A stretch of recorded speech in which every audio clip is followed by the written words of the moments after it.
করব তার জন্য যে কেমিক্যালগুলো দিতে হবে আমি এখন সেই কেমিক্যালগুলো দিচ্ছি। এটা হচ্ছে বাইন্ডার, সফট হিটিং স্টেপ।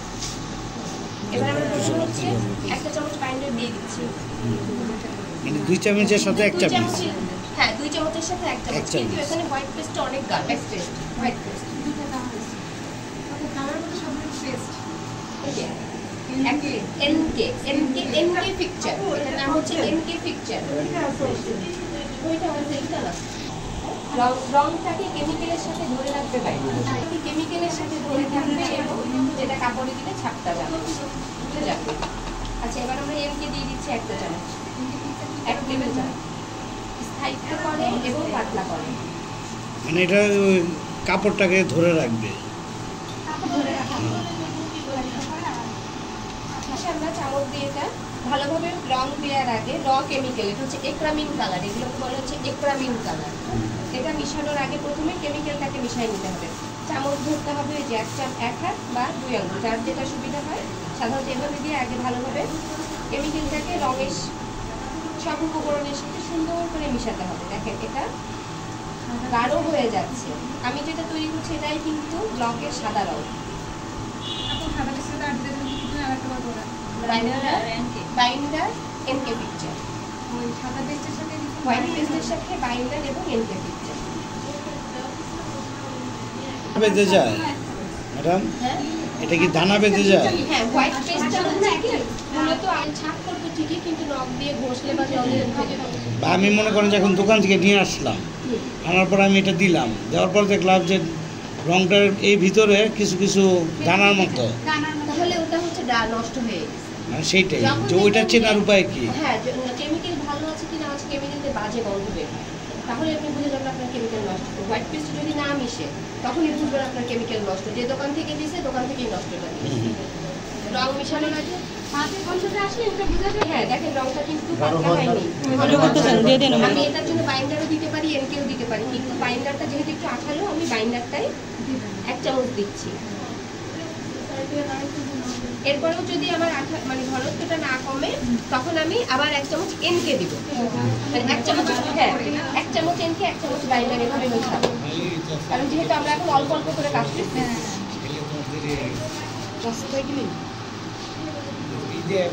খাতা ধরি কলম মানে হিসাবে কলমে মিলবে না যখন আপনি বাস্তব কাজে যাবেন। হ্যাঁ সেটাই বলছি যে লিখে বা যেটাই হচ্ছে খাতা কলমে বলবো ওই 2 চামচ 1 চামচ 1 চামচ আপনার বাস্তব জীবনের প্রয়োগে মিলবে না, আপনার প্রয়োগে মিলবে। দেখেন 1 চামচ বাইন্ডার দিয়েছে কি হলো, একটু লিকুইড হলো। এবার আমরা আরেকটু এনকেই দিব, এনকে দিলে আমাদের এটা হয়ে যায়। হ্যাঁ আরেকটু পাতলা হবে, পারফেক্ট হবে।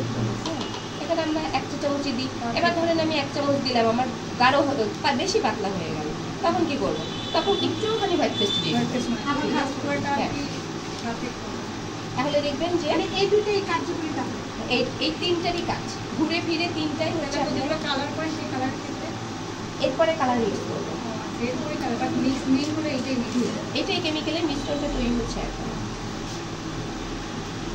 ভালো করে এটা কেমিক্যালটাকে আগে মিশিয়ে নিতে হবে। আর বাইন্ডার যেটা কাপড় অনুযায়ী নিতে হবে, ইয়াটা পেস্টটা আমি কতটুকু কাজ করবো সেটা ডিপেন্ড করে কি আপনি পরে আসছেন ভিডিও করা আছে দিয়ে দেওয়া হবে। কাজের মাঝখানে পুরো কথা বললে হচ্ছে কাজ হবে না, অযথাই দেরি হয়ে যাবে, আমাদের শিখতে পারবো না কিছু। জিজ্ঞাসা করতে পারেন যে আপনার তো কাপড়ের ক্ষেত্রে এই তো আলাদা। আমি যেটা তৈরি করছি এটা কি পাতলা হয়েছে, যদি চাবি যাইতে যে এই পুরোটা বুঝে যে ঘনত্বটা বেশি। এরপরও হয়তো আমাদের তার একটু পাতলা করতে হতে পারে। আচ্ছা এবার আমরা হচ্ছে হলুদ কালারটা দিব। হ্যাঁ এটা তো এখানে কাগজে আছে, যখন বোতলে দিবে বোতলটা ঝাঁকিয়ে নিবে, বোতলটা ঝাঁকিয়ে নিলে হবে কি নিচে যে ঘনভাবটা থাকে ওইটা আসবে না, হলে হচ্ছে শুধু চালের তেলটা আর একটা উপরের পানিটা শুধু আসবে। এটার মধ্যে কি জল ছিল নাকি তাও তো জানি না, দিয়ে দিলাম। না পরিমাণ মতো অল্প অল্প করে দিতে হবে, এটা ডিপেন্ড করবে আপনি কতখানি কালার নিতে চান। এই হলুদ কালারটা দিয়ে যখন এই মিশ্রণটার সাথে আমি রংটা মিক্স করবো তখন কি আমি 1 চামচ দিব? না, এটার কোনো ইয়া নেই। আপনার কালার না আসা পর্যন্ত আপনি দিতে থাকবেন। এর মধ্যে কালারের ভালো মন্দ আছে, যেগুলো ভালো কালার হয় সেগুলো অল্পতেই কালার চলে আসে, কিছু আছে 2 নাম্বার রং, সেগুলোতে দিতে দিতে দিতে বোতল শেষ হয়ে গেলেও রং আসে না। দেখেন এখানে হালকা বিস্কিট কালার আসছে, হলুদ কালারটা দিয়ে একটা রং তৈরি হলো, হালকা অফ হোয়াইট যে কালারটা, ক্রিম কালার, রংটা অনেক পাতলা মনে হচ্ছে। গাঢ়টা মনে হয় পাই যে পলিথিনে রয়ে গেছে আর পানিটা পড়ে গেছে। নিচের কালারটা কই একটা যেহেতু আমরা হলুদই করবো, আমরা হলুদ দিয়ে দিচ্ছি এখানে।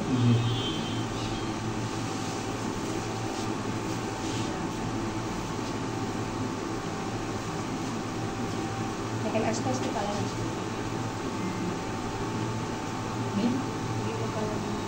হলুদ কালারটা কাটতে পারবে, ওই সময় তো পানি ছিল মনে হয়। হ্যাঁ হতে পারে।